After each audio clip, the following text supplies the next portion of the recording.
Good evening. I would like to call the July 10th meeting of the President and Board of Trustees of the Village of Indian Head Park to order. Can we have roll, please? Trustee Iannacco? Here. Trustee Saldana? Trustee Eck? Here. Trustee Donnersberger? Here. Trustee Svetka? Here. Trustee Gazzis? Here.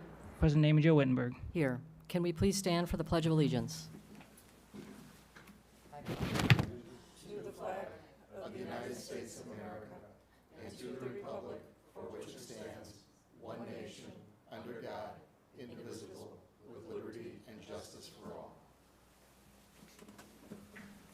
Thank you all for coming this evening. I am going to defer the village president's report to Lucy Sanders tonight is going to be talking about a program that we have in our water department for past due water bills. So she has been embarking on a project and she's going to give us a summary of that project right now. Lucy?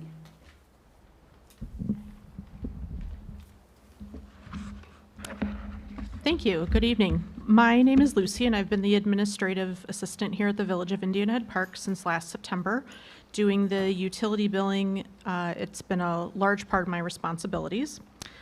This is the first time I've been working for local government and with utility billing, but I have many, many years of customer service and billing experience in other fields.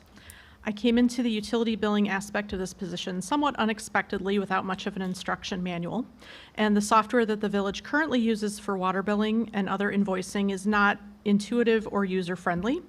Needless to say, there has been a learning curve for me, and since there has not been any established guidelines and systems in place for staff to follow, there have been utility accounts with long overdue balances that have not been pursued. The main priority of the utility billing department for the foreseeable future is to enact formal guidelines that will make billing policies and protocols more fair and consistent for the residents of Indian Head Park, while remaining physically sustainable to the needs of the village pertaining to the administrative and maintenance costs of the water system.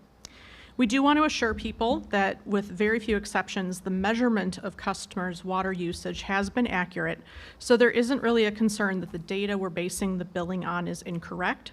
It's the billing methods that have been inconsistent. In early August, the administrative department will be transitioning to new software called BSNA that will handle, among other things, the water billing. The transition to this software is the reason why there has been no utility bill sent in July, so that when BSNA is on site beginning August 4th to train staff, we'll be able to run through the billing process with them.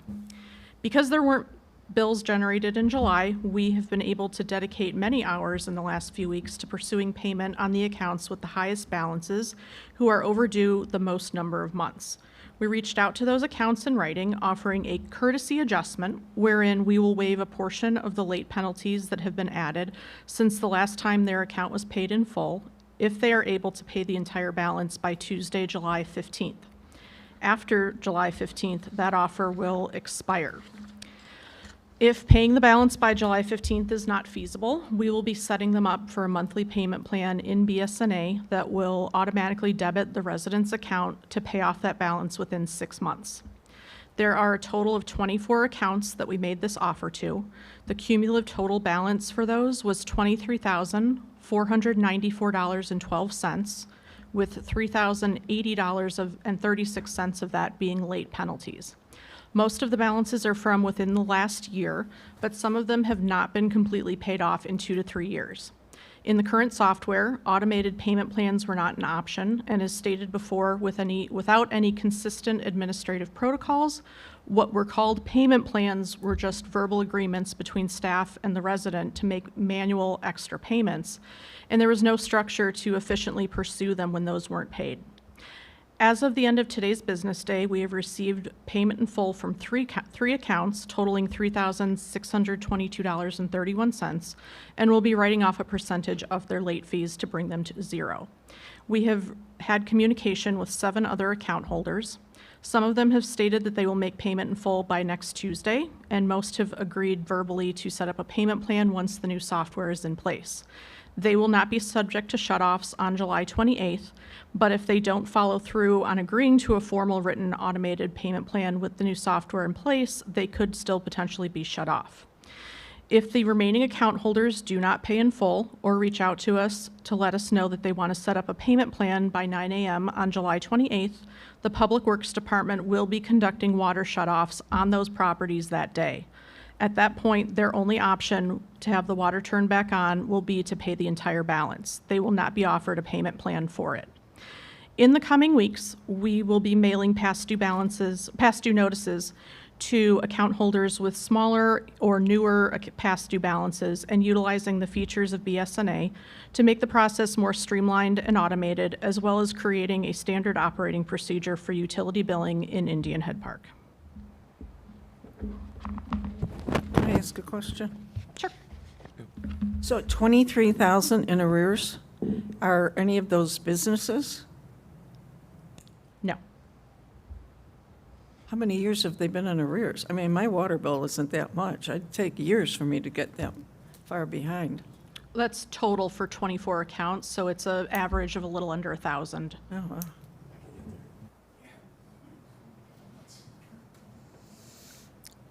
Any other questions from the trustees? Very nice presentation. Thank you, Lucy.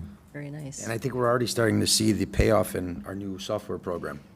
Yes, I just want to take a moment to thank our staff. One of our focuses is best practices and modernizing our processes and be able to bring the village up to the current state of technology and process control and metrics in the village. So Lucy, thank you for doing that. Thank you.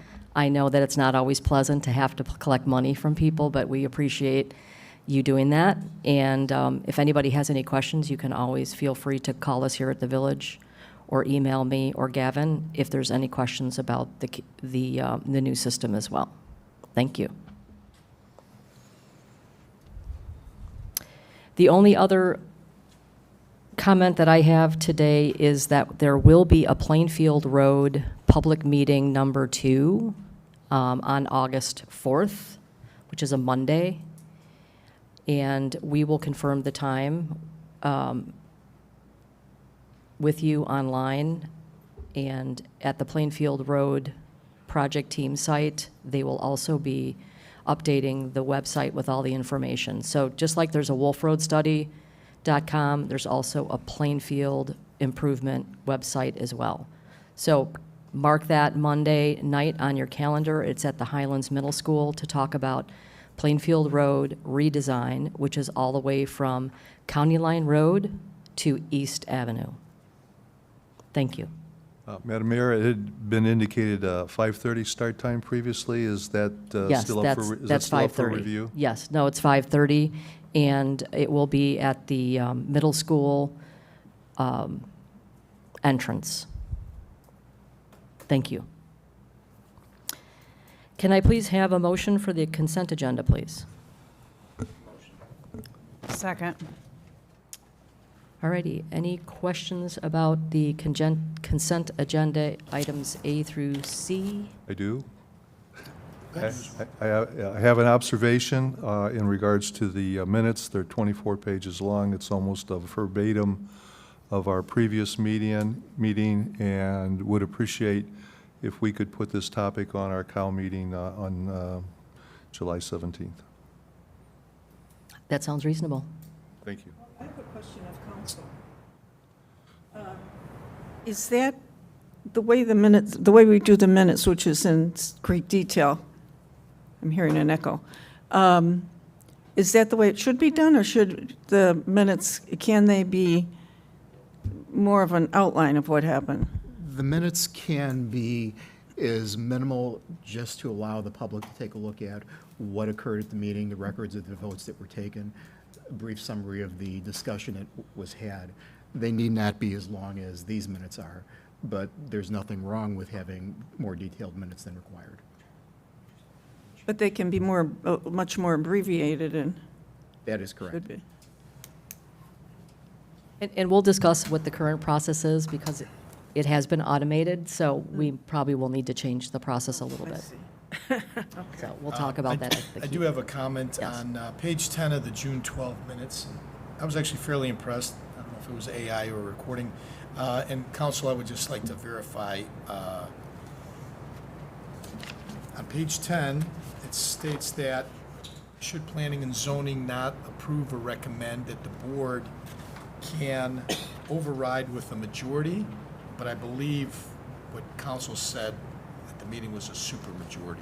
So that's- So if we could, I'd move to approve those and the consent agenda with that change.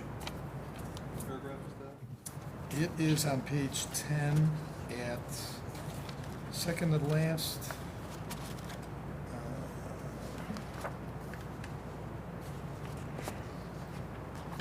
Page 10. Almost there. They were very extensive. The second to last paragraph, the last line. Commission's role would be advisory, and the board could override their recommendation by majority, which I believe is supermajority. Just in case. My recollection is it's 2/3, it may be 3/4, but 2/3 is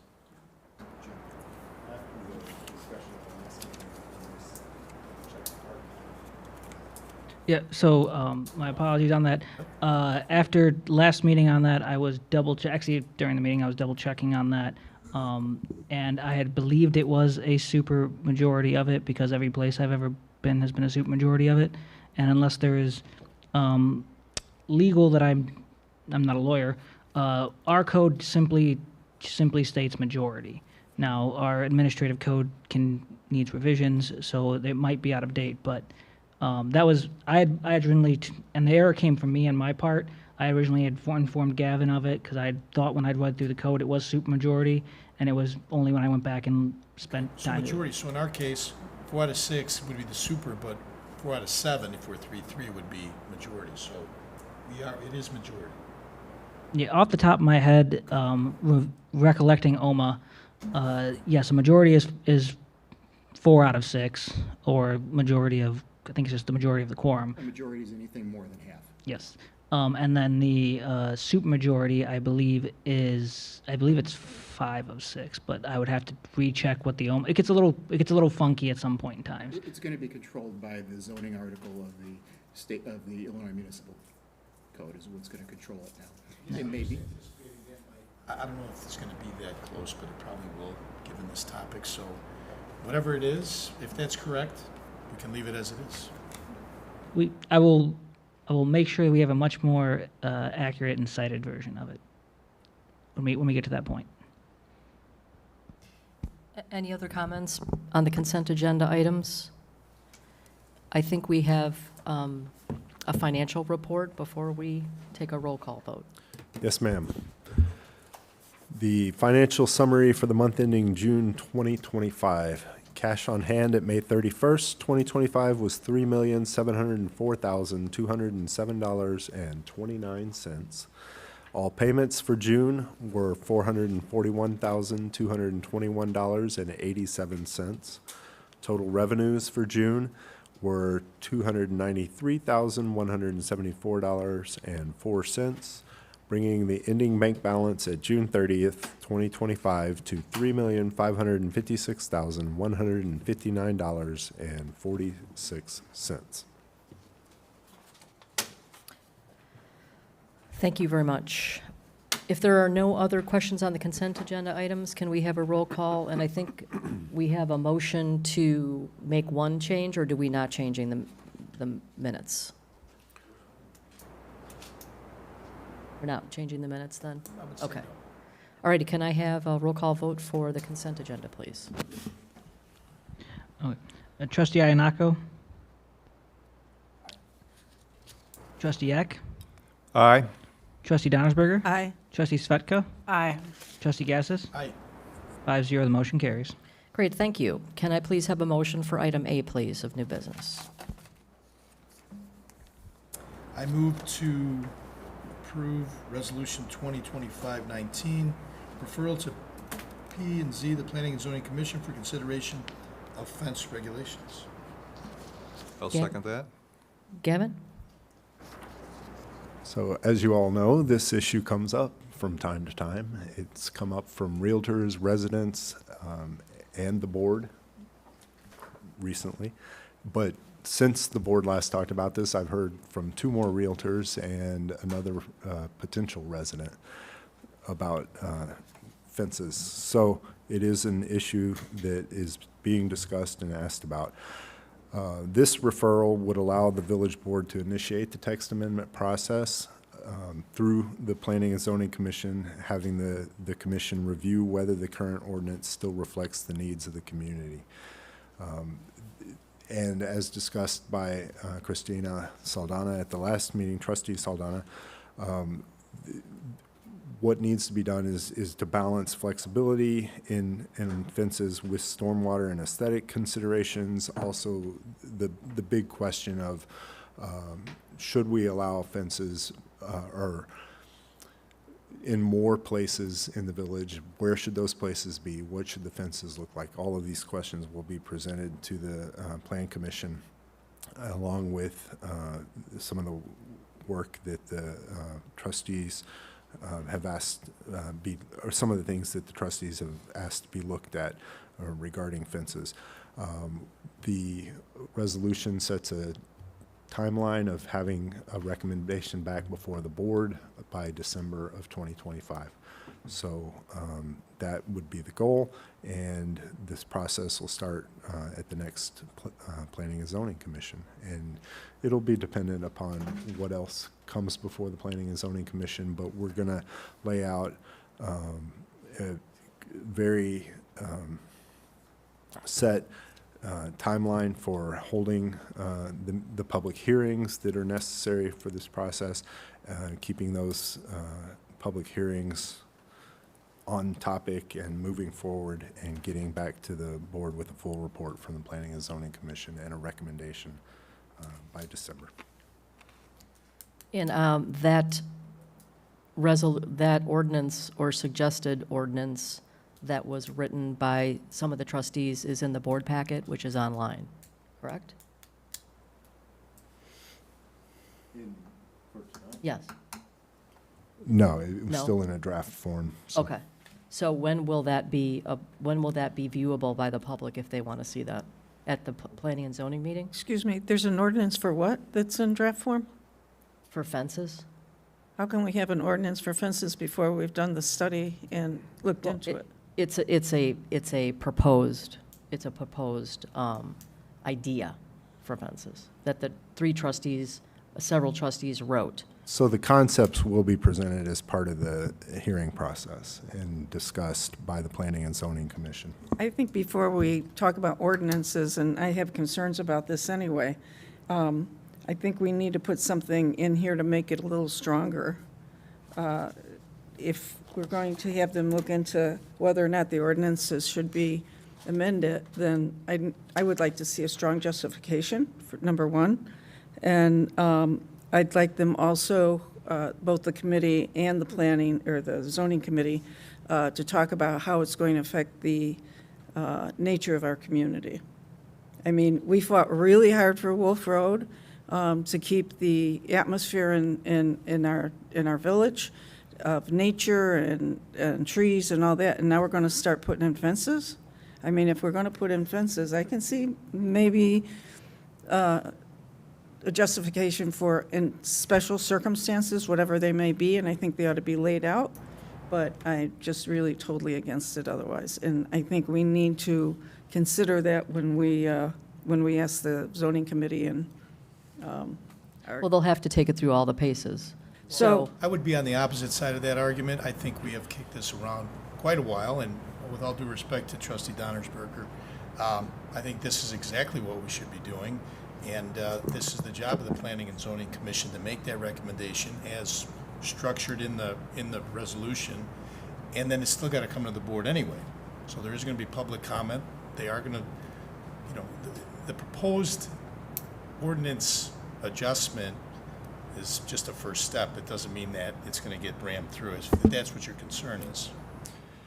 my concern is that, well, first of all, you say we've kicked this around for a long time. I've been on the board for, I'm sorry. Well, Decades. I've been on. Decades or it's- more. When it's come to the board, I've been on the board for going on 4.5 years now.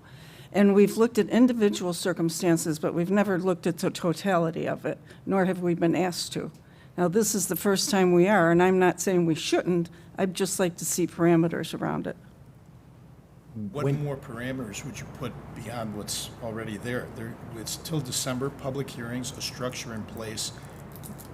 What else would you want in there? I want to make sure they give us a strong justification, and they also address how it's going to affect the nature of our community.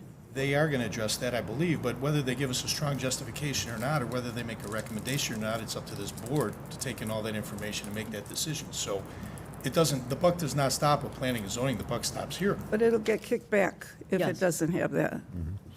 I think, Absolutely. Andres? Yep. I think the first question listed under the scope of review, whether the current fence ordinances should be amended, I think in order to answer that question, they're going to have to address. I just What- want to state my views that I'm very nervous about it, that Yeah. I understand what realtors are saying. My own son thought twice about moving here because of the fence ordinance, but, or the no fence policy, but, you know, it is what it is. We are who we are, and we have been for years. Well, and again, I mean, not to make this the Jim forum and the Eileen forum, but with all due respect, being on Wolf Road, and yes, we did, I don't know, for some people, they see that as a victory on Wolf Road, but for those of us that are on Wolf Road, it's quite the opposite, because Wolf Road is coming 50 feet closer to my residence. And yes, I knew I was buying on Wolf Road when I did, and that's one of the reasons, just like, you know, other trustees are on this dais because of other issues, garbage, refuse, whatnot. I'm on this board because of Wolf Road and because of this fence issue. And I don't know that the Wolf Road, I don't know that everybody would agree that we did such a great job, you know, with the Wolf Road project, especially those people that are on Plainfield that are on Wolf. Well, I agree with that one. But maybe maybe that's what the recommendation will come back, that the Wolf Road people and Plainfield people will be an exception because of what's going on there. But I just don't want to see fences all over the village. As staff, we're committed to working with the Planning and Zoning Commission, guiding this conversation through that process so that when it comes back to the board, you'll have a full Okay. background hearing. You'll have all the information you could ever want on fences, and that will inform this discussion at this board. And I suspect that every question that can be anticipated will have an answer. But can I make one more comment, Jim? Disagreement about whether it's the right answer or not, but there will be an answer. Okay. I completely agree with you, and my sympathies are with you. I mean, I fought on this as soon as it became an issue. I went out and measured how wide it would be and how close it would get, especially because it's my side of the road, but especially to Acacia. I mean, the damn sidewalks are going to be right up against them. Your house is another case in point, so I get that. And, you know, fences, some kind of barrier should definitely be. Or not. Well, if I lived there, I'd be. So Gavin, can you just really quickly go through what the process is going to be now, just from a calendar standpoint? So am I hearing you correct that next planning and zoning meeting, this will be on their agenda?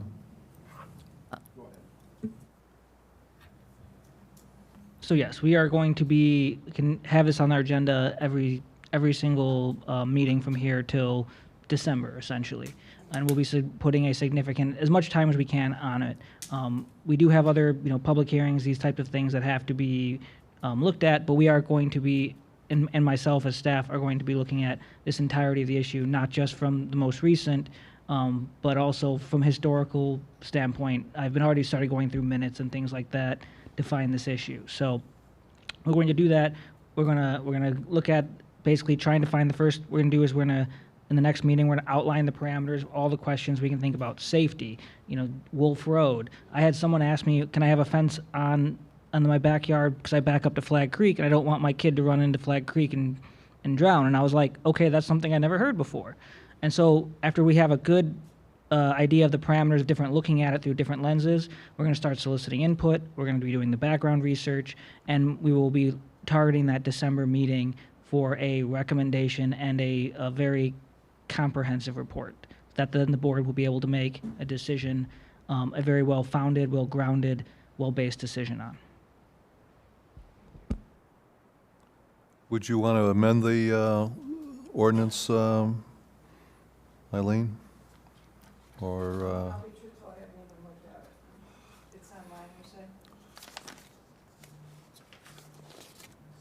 The resolution before you is what you're voting on right now. Oh, Not, the Resolution. yeah. I'm sorry, I used the term ordinance, Eileen, I meant resolution. And Sorry. This is just saying, so the request from the board to the Planning and Zoning Commission is to examine the matter of whether the village ordinances regarding the installation of fences in residential districts should be amended, and review previous input and recommendations collected by the village's Committee on Sheds and Fences, and conduct a public hearing pursuant to law and the village's zoning procedures on the matter, and solicit and consider public input on this matter, and evaluate and provide a report and recommendation on whether the fence ordinances should be amended, and if so, where in the village's fences should be in an allowed use, or if the village should adopt standards for consideration of fences as a special use. What types of fences should be permitted, including materials, height, and transparency, and how such fences should be constructed and maintained. So, to the point that Mr. Beltran made, you are going to receive a comprehensive look at fences and understand all of the issues around them before you begin reviewing a specific ordinance. item 2 of that says, review previous input and recommendations collected by the village's committee. I believe Sean Kennedy had a committee on this several years ago. I think you were on the board at that time. Would that- It's would all that- videotaped, so you all can listen to it. So the review would include the previous committee on that subject? Exactly. It's referencing those four meetings that were held in 2020 and 21. And I would tell you that I think we have to do our own discernment of this topic, because there's been a lot of people that I think have opinions that may be different than what was in the past. I think that's good to have a reference to that data, but I think we have to do our own discernment about where the community's at right now with the topic as we go forward with the process. The hearing process, the communication process, collecting the feedback needs to happen. I think we can refer to those meetings, but I don't think they should be the basis of our decision-making. And I was just going to say the goal of the public hearing would be to collect a snapshot in current time of what the current public's requests, requirements, or needs would be, right? Yes, that's definitely one aspect of this whole process that we're laying out. And, that's the reason we're going to have a public hearing, and that's the reason it's going through the Planning and Zoning Commission, because as part of that process, they're going to have to look at some, what are the standards for creating a text amendment, for amending the text of our zoning code. And those standards will be solid, they'll be defensible, there'll be justifications for any change that you're going to make. Sorry, one more question. So I know in this document, we have outlined a timeline with, I believe, required feedback from Planning and Zoning by the end of December of this calendar year. What happens if we don't get feedback by that time? Like, what's the next step? What do we do? Do we own it then? Like, how does that work? So if we're looking, the Planning and Zoning Commission will, or staff will be communicating to you where the Planning and Zoning Commission is at.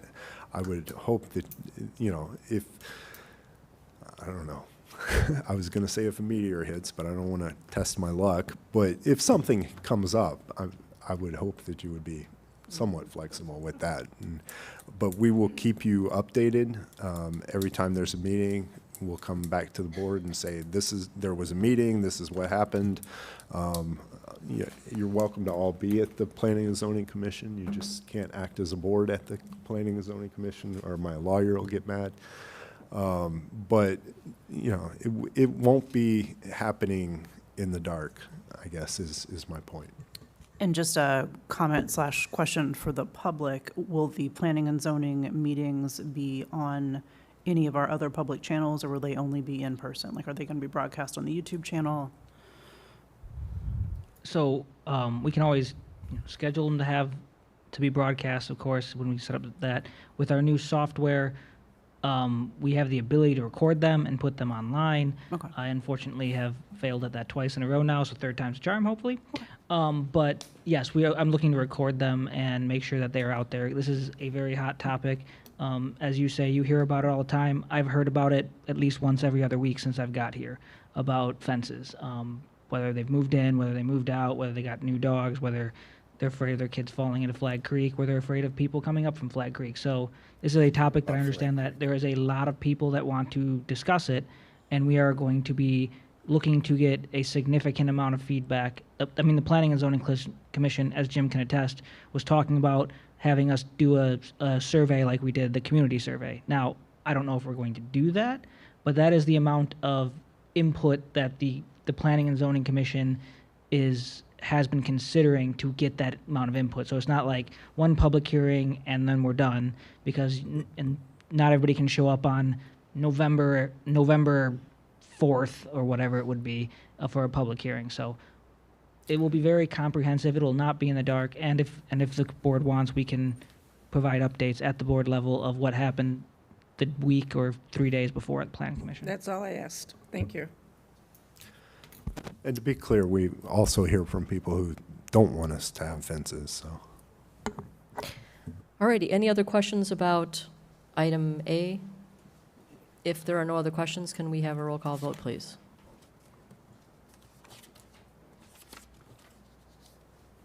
Trustee Iannacco?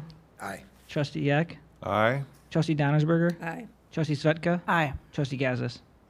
5-0, the motion carries. Can I please have a motion for Resolution 2025-20, please? I move to approve Resolution 2520, authorizing the purchase of a vehicle lift for Public Works. I second. The main goal of this item is for operational safety and efficiency for the Public Works Department. Currently, we don't have a lift in our garage. We did budget $45,000 in our capital budget for this year. We are acquiring a lift and having it installed with the electrical and everything for a total of $14,200. So thanks to the Public Works proactive efforts on that to find an appropriate lift that costs a third of what we had budgeted for it. This is going to improve the service life of our vehicles and the uptime of our vehicles and reduce our outsourced maintenance costs. The company we're going with for the lift is Rubber Inc. from Romeoville, and the electric company is Aardvark Electric Services from Downers Grove. And if there are any other questions about the lift, I'm sure that the Public Works Director would be happy to answer those. So, Public Works Director Joe, how did we save $30,000? Why are we not saying 45 to 14? Well, we had a couple of different lifts we were looking at, different designs of lifts. At first, we were thinking we would want to have a lift that wasn't stationary, so it would be a mobile lift. You can move the devices throughout the garage, so it wouldn't take up any space. But after, assessing the garage and figuring out where we would be able to put one which wouldn't be in the way, and also the lift, you can drive through it, so it's almost, it wouldn't matter really where you put it. So we decided to go with a permanent mount type of lift, and it saved us quite a bit of money. Those mobile lifts are very expensive. As far as safety goes, they're all safe, but it's a good lift. But we saved a lot of money by going with a stationary lift. And we did talk with our insurer, and they think this is a good idea, and just the only requirement is that we have it inspected every year. Yeah, with Irma, they they said there's no change in our insurance policy at all. Just like Gavin said, we just have to make sure we do our due diligence to have the lift inspected yearly. And actually, with adding the lift, it would almost save insurance because you're preventing people, there'd be less of our folks driving back and forth to and from, and hence doing this in-house. Yeah, you'll save time. Right. You know, we're doing primarily preventive maintenance. You know, oil changes, brake jobs, things of that nature. Anything bigger than that, we would still have to farm that out. But also, I've spoken with the chief here, and he wanted us to kind of help out with the police vehicles as well. We were kind of already doing some of the maintenance in-house. You know, again, like you said, safety being the thing. You know, you don't want to put it on jack stands or something like that. It's just not safe. But on our bigger trucks, you can get underneath them without having on a jack stand. But when it comes to like servicing the police vehicles, they're low to the ground. So a lift is going to help. It's just going to be safe all the way around. And I'd assume this lift can lift anything we really have here outside of our massive heavy-duty. The only truck that we can't lift is our 3-ton dump. Right, of course. And if there's anything underneath it, you can crawl underneath that Yeah. and get it. But, you know, yeah, so it'll service the largest vehicle that we have aside from the 3-ton dump. Hey, Joe, are all the people that are going to be using it going to have like required safety training on how to use it? Well, we hired Bobby, who has a mechanical background, but Gavin and I had spoken about sending him to get certified as well. Actually, all of us have kind of a little bit of a mechanical background. We did have a mechanic, part-time mechanic on staff back in the day, and he had moved on, so we started doing our own work in-house, and that's kind of where this kind of started. And like I said, the chief said if we could help out with maintenance and just all that, it just kind of blossomed into this. And I think it's just going to, I think all the way around it's going to be safer. It's going to save us money in the long run. I just think all around. And we will have everyone go through the IRMA training, Correct, because yes. IRMA provides training. Yes. Gavin, All right, one more thing to look IRMA is into. our insurer. One more thing to look into. If we are going to get people certified, there may be some extra cost savings with our insurance company. Yes, So you might as well just look into that while we're there. thank you. Any other questions on the vehicle lift resolution? Hearing none, can we have a roll call vote, please? Trustee Gazis, Aye. Trustee Svetka, Aye. Trustee Donnersberger, Aye. Trustee Eck, Aye. Trustee Inako, Aye. 5-0, the motion carries. Moving right along to Resolution 2025-21. Can I have a motion, please? I move to approve Resolution 2025-21, authorizing Strand Task Order 25-03, the IEPA project plan. I'll second it. Thank you, Jim and Eileen.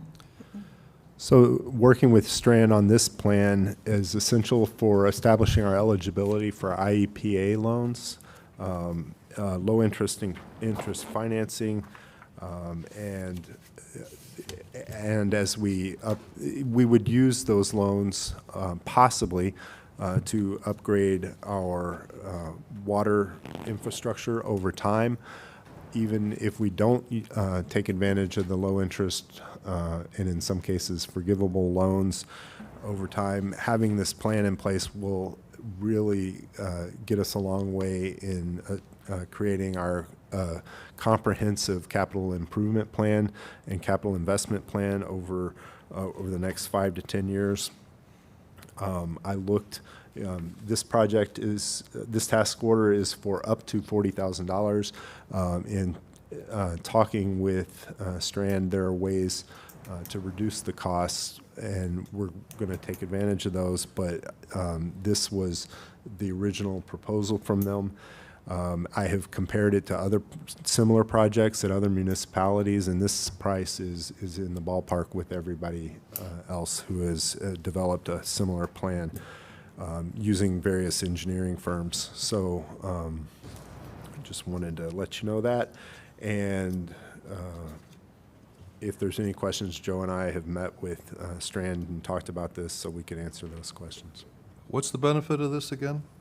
So what it will do is look at all of the water projects that need to be done over the next 5 to 10 years, price them out. It will look at our financial structure and tell us what we can afford to do. It will also give us a look at what our current system is, what all is part of our current system. It will update the conditions of our current system and give us, in the end, we'll have a plan for all of the projects that need to be done over the next 5 to 10 years. It'll give us how we need to structure the financing for those in the most efficient and practical way. I would think the financing question would come outside of this, that this would be more technical to have them identify what needs to be done and what the cost would be, but the funding of that, I think, would come back to staff and the finance committee. It will when we get to specific projects, but in order to apply for the IEPA, any of their financing programs, we have to have had taken a look at the financing of the projects. So we have to say to IEPA, one thing we have to demonstrate is that we have the ability to repay any IEPA loans. And then it gives us a sense of how we would structure our finances in order to do that, and that's a requirement of IEPA. But another outcome of this, an unintended consequence of going through all the finances, it gives us a lot of information that will then feed into how we establish our water rates going forward. But this would possibly be, if we're talking about using them as a financing source, this might be in lieu of bonding, for example? Yes, yes. So that would be an alternative, and we would see a comparison of Yes. IEPA versus a bonding alternative, just to mention one alternative. Absolutely. And that's what you're voting on tonight is not how are we going to finance, for the next 5 to 10 years, but it's really this study that they're going to do, this development of this project plan is going to tell us, give us information about what will need to be funded if we want to do everything that's in the project list, and then how to set the timing. This is needed to qualify for the IEPA funding, in other words? Yes. Okay. And other funding that we may have available to us. Right. It is just one step in that process with IEPA, but without this, there are no other steps. So, And in your experience, obviously, these loans are more competitive, or the funding is easier to get, or cheaper to get, or both? Or we don't know. we don't know, and in the future, that could change, but, what I've heard everything from they're trying to give away the money to, it's very competitive. And I guess the second Over one- the last few years, my understanding is the scoring has gone up, but that's the scoring for getting the forgivable loans is what is getting more competitive. But the low-interest loans, in general, we would be competitive for, but not for the forgivable. And this 40,000, this is a one-time, and it would be less recurring, or there would be a certain recurring updating the plan as we go, kind of? Right. There would be some updating, but it wouldn't be this expensive every year. Did you have something to add, Joe? Like you said, there's a point system to it, just was going to add on to that. So you have to score a certain amount of points to get these loans. So it is competitive to an extent, but there's reasons why you don't, like, we're not in any kind of violation. If we were in a violation, it would be better. Yeah, I mean, so it's good that we're not in violation, but that actually kind of hurts us that we don't have, like, our water loss isn't above 10%, or we don't, our infrastructure is not as bad as other communities. So it's just a point system. We'll just have to see how it goes. And we have to spend money to get money. Right. So if we don't do some of this program, some of this planning, Charlie, then we can't even apply for the money. So the state revolving fund and the water fund, we can't even apply without having the project done like this. So we have to do the work up front. So we're going to have to do some of this engineering up front to be able to apply for some of these grants and loans. Any other questions? Jim? We set on that? Any other questions? No? Hearing none, can we please have a roll call vote, please?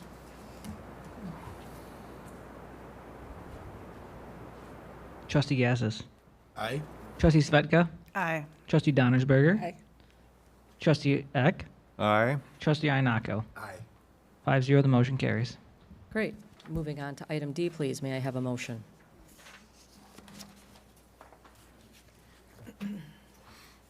D? Oh, I make a motion that we adopt Resolution 2025-22, authorizing an agreement with Planning Resources, Inc. for OSLAD grant consulting. I think we missed item D, Eileen. Could you do item D, please? Oh, sorry. It's okay. Ordinance, propose we recommend ordinance 2025-11, updating 2025-26 water rates. Thank you. Can we have a second? Aye. Anthony is the second. So as you know, we get our water from Countryside. Countryside gets it from McCook, and McCook gets it from Chicago. At each stop, there is rates and rate increases, and excuse me, Countryside is passing along their increase to us. Per 1,000 gallons use will be going up by 24 cents. Per 1,000 gallons. And what I've brought to you is an ordinance that would increase the usage rate here by the same amount, which is 24 cents per gallon, and that's 1.89%. So that's what's before you, and the reason for increasing it is just to increase because of the cost on the upstream side of getting the water from Countryside. And just a point, in response to a resident inquiry from the last meeting about comparing to other municipalities, we will be updating those comparisons as part of the development of next year's budget, and working with the Finance Committee as well as Public Works Department, we will have those rates. And again, this feeds back to the other discussion about the IEPA loans, IEPA project plan. That will give us a very good sense of what it costs, what are the true costs of providing water to the community, both infrastructure-wise, operation-wise, and that will help us establish a rate that is fair and appropriate. And the goal with an enterprise fund like the water fund, where we're charging for a service or a product that we're providing, clean drinking water, that should pay for itself rather than being subsidized by property taxes or anything else. So that would be the goal of establishing the right rate that will pay for that true cost of providing water. That's not what we're talking about right now. Right now, we're just talking about passing on the increased costs from our supplier. But we will have that further, more thorough discussion about that. Hey, Gavin, has there been any reasoning behind such a high increase? They were passing on their increases that they received. And so ultimately, Chicago is controlling that market.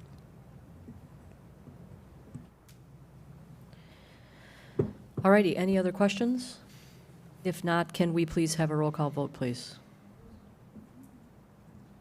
Yes, last question. Yes. If we do not approve it, then we eat the 24 cents. If we approve it, we pass on the 24 cents. Is that clear? Yes, exactly.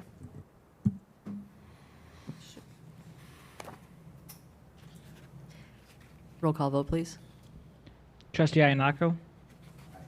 Trustee Eck. Aye. Trustee Donnersberger. Aye. Trustee Svetka. Aye. Trustee Gaddis. Aye. 5-0, the motion carries. Thank you. Now I'd like to introduce Resolution 2025-22, authorizing an agreement with Planning Resources, Inc. for OSLAD grant consulting.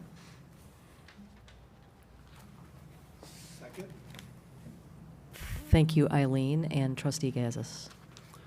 So this would allow us to have support from Planning Sources, Inc., Resources, Inc., in the process of developing our application for an OSLAD grant. That stands for Open Space Land Acquisition and Development. It is a grant that a lot of parks departments and villages with parks departments or park districts apply for. It's through the Illinois Department of Natural Resources, and we have been talking about improvements to Sacagawea Park for a couple of years now, and I reached out to a few firms about providing some support for our application, and which would include holding public hearings, getting public feedback, drafting, creating draft design options, and getting public feedback on those, and completing all of the documentation that's required. It's a very thorough process, and this, the company before you came out, they walked the site at Sacagawea Park and have already started developing some ideas for how we would go through this process. But it's very important from IDNR's perspective to get that public input. That's the biggest part of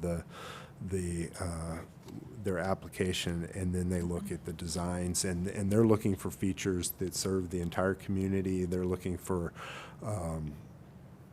new ideas, and what are the recreation and learning opportunities that are presented by your design. So we would meet with this consultant regularly. The grant application process just opened up here in the last week, and the grants are due, the application is due by September. So if you approve this tonight, we will get started right away on the work. We have also been talking with the consultant about possibility of expanding it to look at how do we connect. You know, for example, we have the heritage site, which is a big opportunity for something, and there has been a committee that Trustee Donnersberger has chaired that has been looking at those options, and will be coming back soon with a recommendation to the board for the kind of thing that we would do with that opportunity. So we've talked to the consultant, Daryl Garrison, about how do we incorporate that? How do we incorporate some of our other park assets, such as Black Hawk Park? How do we connect those along with the heritage site and Arrowhead Point and Sacagawea? So it is possible that this project could be expanded.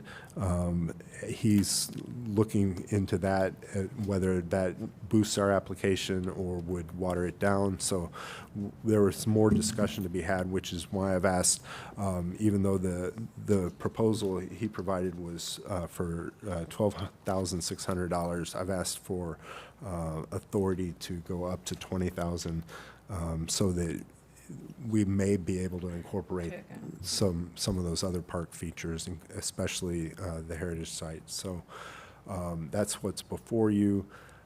If you do give me the authority to go up to $20,000, and for some reason it's going to be more than that, I would definitely bring that back before we get too far down that road. So we're looking for a grant to cover the improvements on Sacagawea Park. That is the thrust of this effort here? Yes, it would be to redevelop Sacagawea Park. And an estimate has been done on the condition of the park assets, if you will, and the cost of replacing those, I think, exceeded $100,000, didn't it? The whole project would, at one point, just, when we talked about just replacing the playground equipment, when I first got here a couple of years ago, it was about 30,000 just for the playground equipment. But this would be a bigger project than that, so, yes. So we're looking to spend $20,000 to get 30,000 or something more? No. So, like I said, we're now talking about redeveloping the entire park. So the grant could be $100,000, it could be a $200,000 project, but we're gonna, we will ask for what's appropriate for this park. So can I add, if we can increase the amount to 20,000 and they can help us look at Heritage Center site, would be more than helpful. I mean, we've gone pretty far with what we're looking at. We started out big, we're trying to be realistic, but none of us ever put a park together before, none of us are architects. If anybody knows an architect that would like to join our committee, we need one. So they would be really helpful to us. And if we approve this right away, I'd be using them right away. Kevin? And Daryl Garrison, the partner we've been working with, the owner of the company, is also a landscape designer and a landscape architect. So the applications are due by September 15th. We're already into July. This 12/6 is for just Sacagawea, so all these add-ons. So is our thinking that, hey, if they are here anyway, doing the work, may as well do some of that work or whatever, but does that deadline come into play regarding if we can only do the one thing? I have no problem giving the 20 or if the 20 is even enough, but obviously we would want to make that deadline, right? Is that Yes, the goal is to make that deadline because, even if it's Sacagawea and the heritage site, Sacagawea by September 15th is realistic. That's the outstanding question is, are those add-ons also realistic? So what you expect to have by September 15th is a program, an outline program for the remodeling, redoing of Sacagawea Park, including the equipment? Yes, the equipment, the design, the architecture, we would be submitting plans for that to IEPA. Following up to in IDNR. Jim's point, does that give us enough time to do that definition? Yes. Yes, and we're going to be completely reimagining the park. So it's it could be several $100,000, looking at other projects of parks that size. So this is not going to be a $100,000 project. This is going to be hundreds of thousands of dollars, because we're going to do it the right way, with the right surfaces, with the most up-to-date equipment that meet the standards of what needs to be put in there.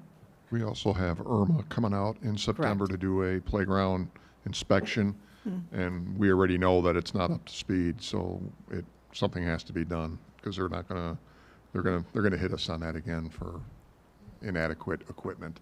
So if you're reimagining, what does that mean? Does that mean you're using better equipment, better surfaces, or does it mean other things in terms of what's going to go into the park? It could be totally reimagining what the space is going to be used for. Right. And Yeah, I for get it. instance, there's ADA park, Right. ADA park concept. There is different themes of different parks now. If you look online, Cool.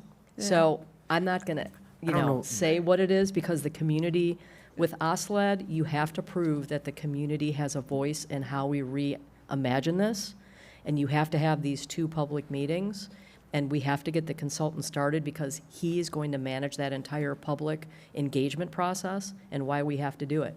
So we can get points if we do like some type of ADA thing. Do we want to do that?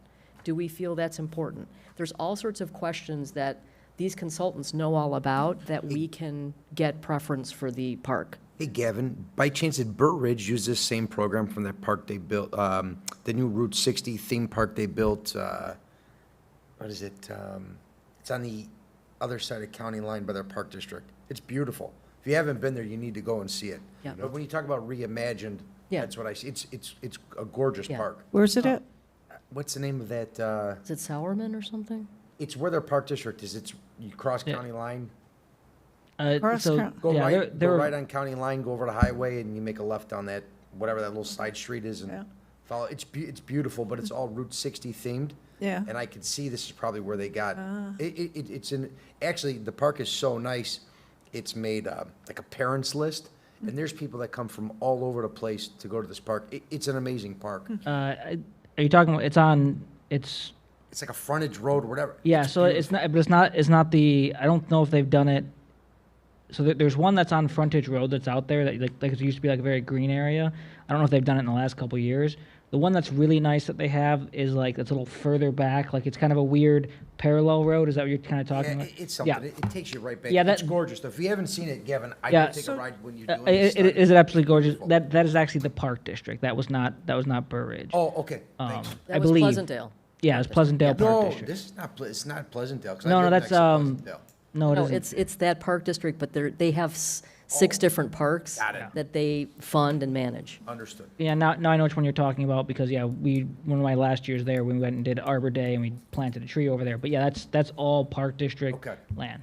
So So we put together a concept a while ago, connecting all of our parks. And we called it Connected Spaces in Indian Head Park, and we put a map together to try to show that there's connectivity because walkability between all of our parks. So working with the consultant and reimagining things, you could do different athletic things, you could do different play themes, there's all sorts of things we could do.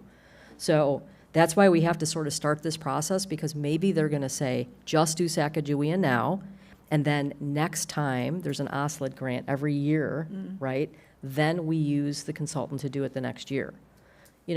Just because we have all these ideas now, we don't have to do them all in 1 year. We're going to have to space them out, right? Because now we're excited because we know we can go get money now. We just have to prove to the people in OSLID that we deserve the money, Yeah. right? And I know we can, but we just have to figure out priority-wise, what do we want to do and what makes sense to do when, and I think that's the value the consultant brings. Would the consultant look into a way for the village to generate some income from there as well? For instance, if the space is big enough and we had sports fields, could we then rent those sports fields to local teams and whatnot? I They don't, get into that? I think that is way beyond the scope of, we do not have a park district. A third of the village belongs to Pleasantdale Park District. Got it. So I was we just aren't thinking going to if get there's a into revenue we're not going to be generating getting into the park district business, because we already If you'd have like one. me to, I could. Where did, if you know, Western Springs get all their money from for the, not LaGrange, I'm sorry, LaGrange. I don't know which project or park, but, Oh my God, they're redoing the one in, I mean, they could have gotten an OSLID grant. Most municipalities get OSLID grants. It's very common. We just never have. So, they haven't applied. So the Yep. the consultant theoretically is going to help us get the community feedback to drop the grant in the most favorable manner. Not to be nefarious or sneaky, but these consultants know what the feedback needs to look like, correct? Right. yes. So, Yes. That's why we're trying to get professionals that are very focused on the mission. We're trying to get mission-specific consultants, yes. And this particular consultant has a 96% success rate on OSLID grants. So, So there's going to be a lot more discussion on this. So we're going to have to, again, we have a lot of discernment going on in our village right now. Not only are we going to be discerning about fences, we're now going to be discerning about our public places and our parks, which is also going to be a very fun process. So if there are no other questions, we're going to need to take a roll call vote on this, so Gavin can call the consultant tomorrow and get going, so we don't miss the date for the grant. Can we have a roll call vote, please? Trustee Iannacco, Aye. Trustee Eck, Aye. Trustee Aye. Donnersberger, Trustee Zvedka, Aye. Trustee Gazzis. Aye. 5-0, the motion carries. Great, thank you.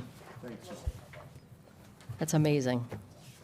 I think it's time in our meeting right now that we have any public comments. Do we have any public comments from anyone in the audience? Can I ask a question?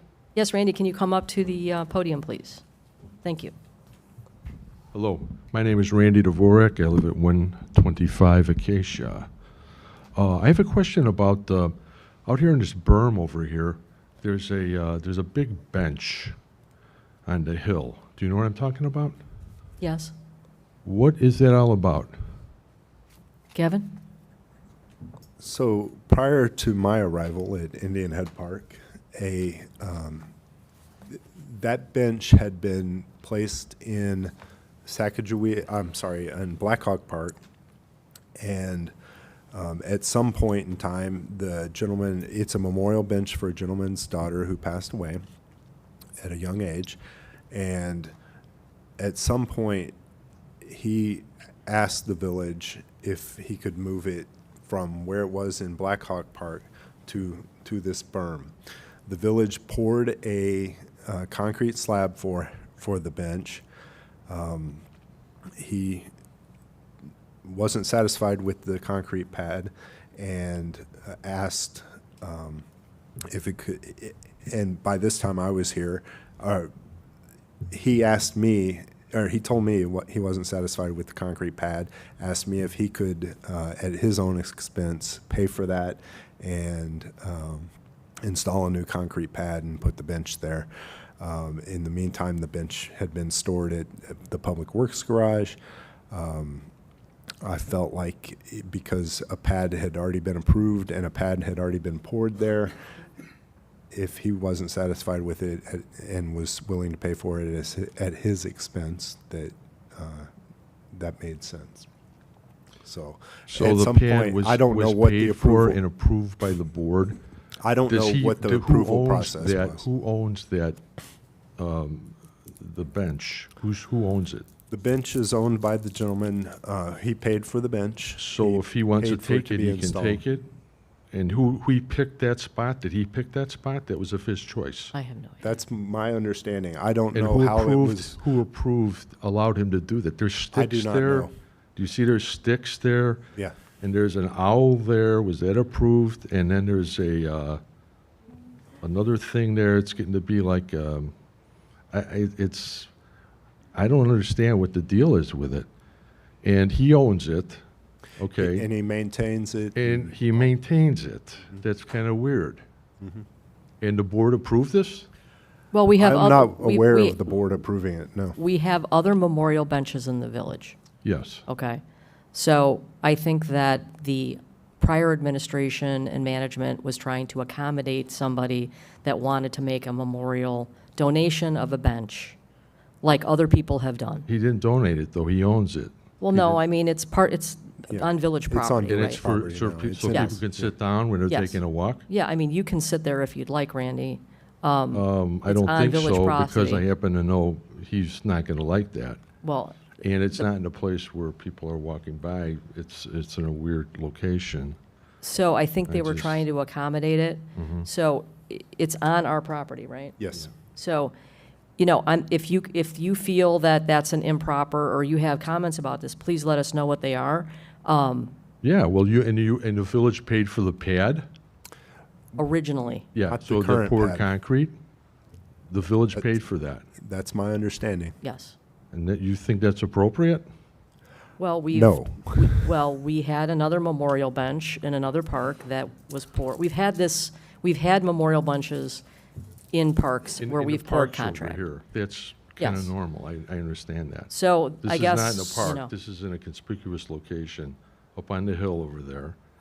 Not where people on a walk path, where people will sit down, like a normal memorial bench, which I've seen. And I know we've had them here before. I just think it's inappropriate, and okay. I don't understand why it's there and who approved it. Well, I And think, I think the guy, I know who it is, and I think he hoodwinked the board or whoever. I don't think he got a board approval. I think I don't know. I don't know what happened. That's what I'm trying to find out. What happened? How did he get approval? I don't think you guys voted on it. no. But I don't think think so. Gavin gave him permission to do the most current, Yes. where he paid for it. right? So Okay. where he got the approval before, All right. we have, okay. I mean, For the record, I I think we just know. think it's highly inappropriate, okay? yes. If that's going to be allowed, then I have some projects I like to do. I have some statues I want to put up, okay? So we can talk maybe later. I'll have a meeting with the board, and I'll pay for my own pad, okay? I'll have my own concrete poured. I'll have my own statue memorializing some of my acquaintances and idols and heroes, and I'll pay for it, and then when I leave, I'll take it with me.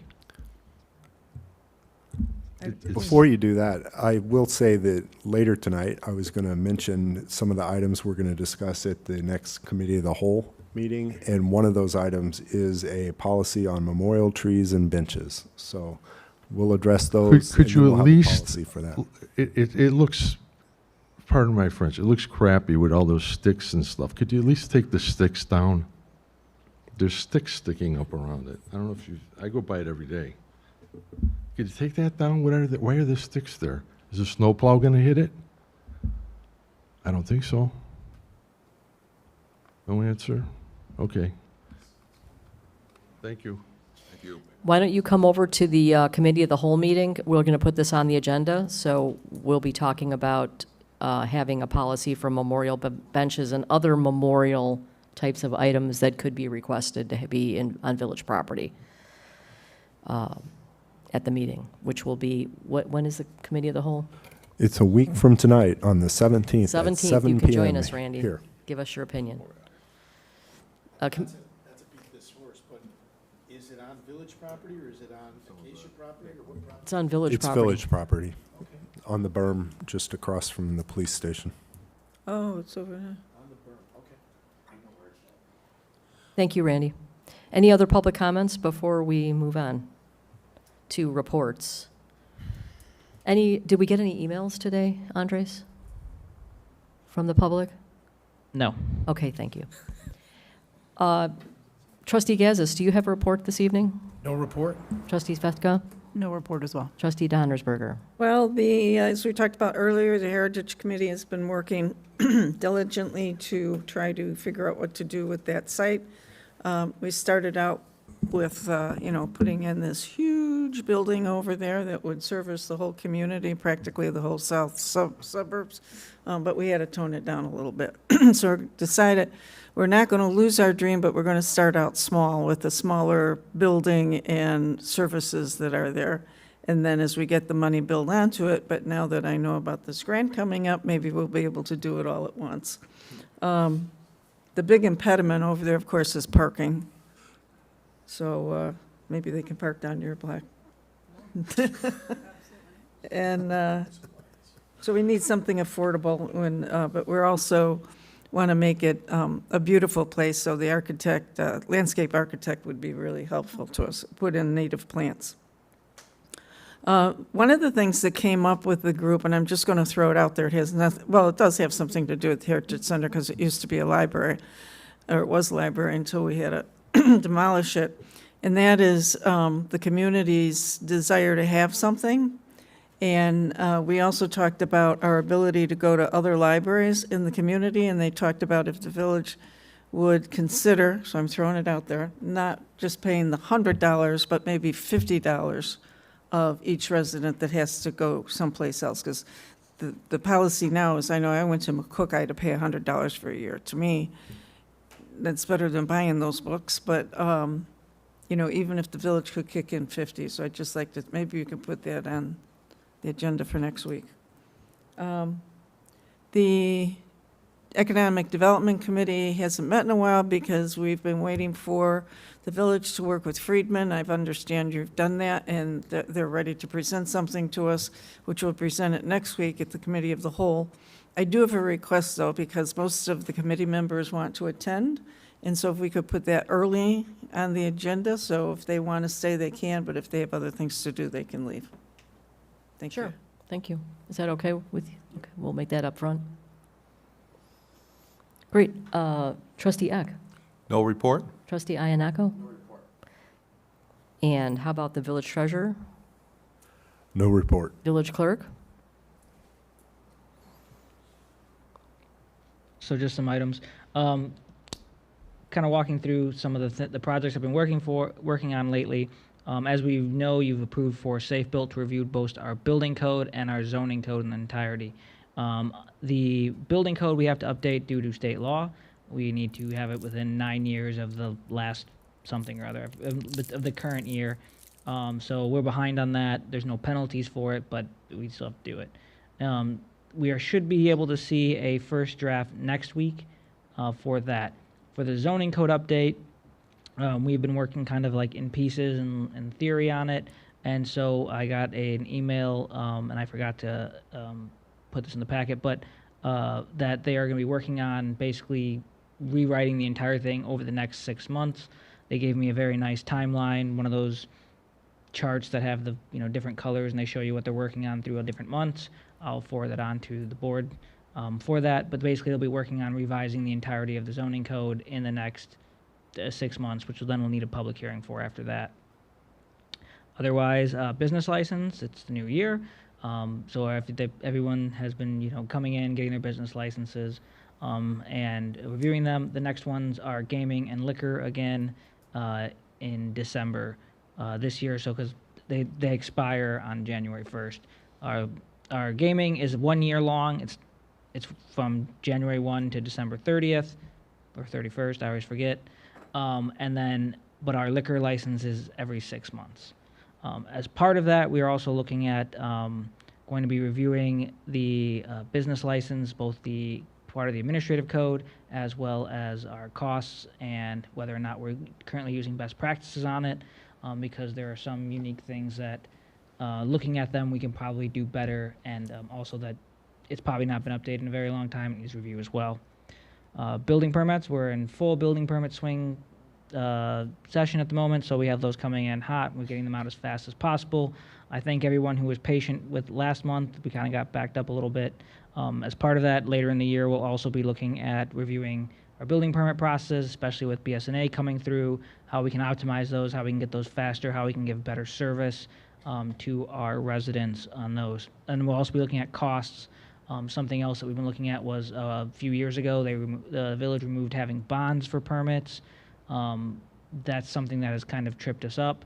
And also, it's really nice to have bond money in case someone, I don't know, destroys a right-of-way, then we can then get, or cracks a sidewalk by driving a dump truck over it. That's nice to have cash that we can pull from. So that's some of the things we're looking at. We're going to be looking at going forward, most likely with our intern. And then finally, as Eileen mentioned, we've been working with getting all those 16 points of data to SB Friedman. It was basically a whole team effort at that point, from getting data cleaned up and parcel data out there, but also economic data and even engineering data to them. So we got that, and like I said, you'll be seeing some of that at the July meeting. And the final thing is vehicle stickers. We're in the new year. I don't know if Gavin was going to talk about it. I don't know if we want to surprise Lucy and make her do it. But vehicle stickers, process went well, especially for the new one. It was from doing it last year to this year, I'll say that the system was easier to use. There were some hiccups, unfortunately, but I think we have less than 200 outstanding. Does that sound right? We don't know yet. She just assures me. Yes. Ish. It's always an interesting, because you have new people coming in, some people that didn't get to. We found some, data transfers that we were cleaning up the system. And that's really the biggest part of it, is that our system is much more accurate, much more clean now, much more useful for that. But yes, now it is now penalty time. So if you haven't got your vehicle sticker already, it's going to cost you more money. And I think that's everything. Thank you. Village Administrator, do you have a report this evening?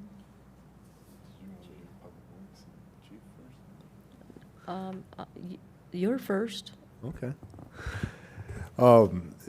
So I was going to just talk about some of the things that are going to be on the committee of the whole.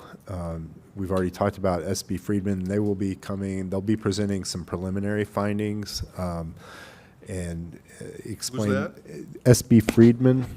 They are our economic development consultant that's working with us on reviewing the triangle development area for the potential of designating those as tax increment financing, designating that as a tax increment financing district and or a business development district.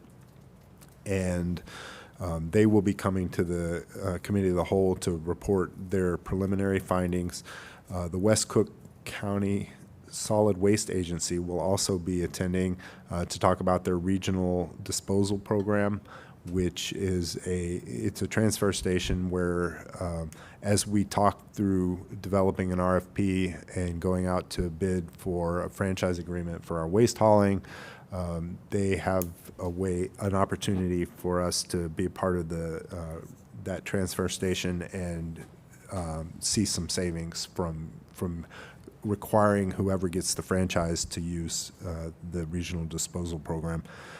And they'll also talk a little bit about the waste hauling in general.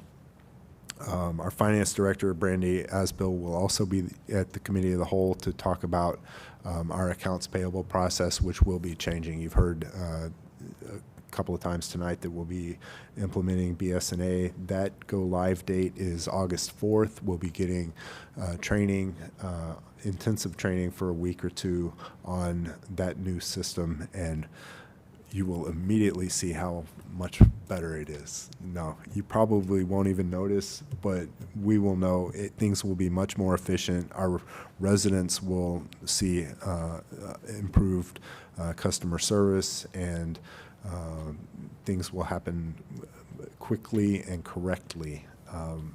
That wasn't always the case with our previous system. Andres mentioned the vehicle sticker process. There were a few hiccups. Most of those hiccups were because of bad data from the previous system. And when you transfer bad data into a good system, it doesn't work as well as it should. So next year's will be better because this year we're cleaning up a lot of that data, including, we talk about a lot of our we have only, I think, around 200 vehicle stickers that weren't purchased. That's out of a list of 2,300. But what we discovered is that not everybody who has a vehicle registered in the community is on the list from last year. In order to get everybody on the list, what we have started the process of getting a list of all vehicles that are registered to Indian Head Park addresses from the Secretary of State. We will work with Third Millennium, who helped us with the vehicle sticker process this year, to reconcile that with the list of all the vehicle stickers that we sold this year. And we'll find, I anticipate that we will find several that were not on our list currently and did not get their vehicle stickers. And that will allow us to then do a little more, a better enforcement of the vehicle sticker requirements. So, Right, and that's going to be happening this year. So Third Millennium will be getting the registration file, we'll get it from the Secretary of State. If the car has not gotten the vehicle sticker, then a letter will go out to the resident, and we will be figuring out then what the fee structure will be for them to get a vehicle sticker and any fines associated with them not getting a vehicle sticker. So again, implementing BS&A is going to make a better, more efficient, and more transparent accounts payable process. It's going to increase our building permit process and or improve our building permit process and our business licensing processes. So we'll have a lot to say about that at the Committee of the Whole. And then I mentioned the memorial trees and benches policy. We'll also put in place a park, or discuss, we won't put it in place on Thursday, but we'll discuss a parks and facilities use policy. I'll bring a draft of that. We may discuss the tree ordinance. I didn't have it on the agenda for tonight because we're still waiting for final approval from Morton Arboretum of our tree ordinance changes, because that's part of the grant that we got through Morton Arboretum. So that will be coming to the board. Hopefully at the next meeting, we'll have approval for that.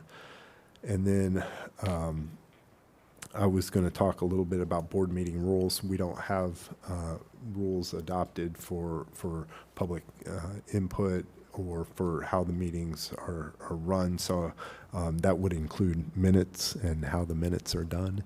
So we will talk about that. And that's all I have. We do have a new intern starting on August 4th. His name is Brandon Fleischer. He's a first-year NIU graduate student in the MPA program, the Masters of Public Administration. All of a sudden, I couldn't remember what degree I have. But he is starting at NIU and at the Naperville campus in August, but he'll come here before his classes start and get started, get oriented to our community and learn all the issues we're dealing with. And he will have a rotation. It'll be a 2-year program. He'll have a rotation through all our departments. He'll get some projects. Each semester he'll have a different project. He will get a lot done while he's here and learn a lot. And you guys will be a big part of what his learning experience is. So thank you. Thank you, Gavin. Village Attorney, do you have anything this evening? Nothing tonight. And now can we please have department heads? Joe, would you like to? Thank you. Just a couple of items tonight. The pump house roof quotes have come in, so hopefully at the next board meeting we'll have that on the agenda to be approved. The chlorine from gas to liquid project is in the design phase, so we're waiting to see some plans on that so we can move forward with that. Recently we did our valve turning and leak survey, and when they were in town they found 4 leaks. We've had those repaired in May, so June was like the first month that we've had everything repaired, and we did some comparisons to last year at this time in June and this year, and we're down 400,000 gallons from last June to this June, and also from May to June's this year's usage. Normally it would go up because of the summer months. From May to June, it actually went down 400,000 gallons for that as well. So that program definitely paid off for us. Also, the tree management plan is, I believe, completed or near completed, and we've been working with, okay, I'm like Gavin here, I'm forgetting names, Thomas Brennan, and he's going to get that to me. I sent him a text today, so we get together with that, and we want to do the next Tree and Landscape Advisory Board meeting and present that as well, or maybe even sooner than that. Maybe I can get him to even come to the Committee of a Whole meeting coming up here. And we did get our new GIS platform in place for our water system, and we're going to be able to add to that other layers and stuff like that. So it's kind of a neat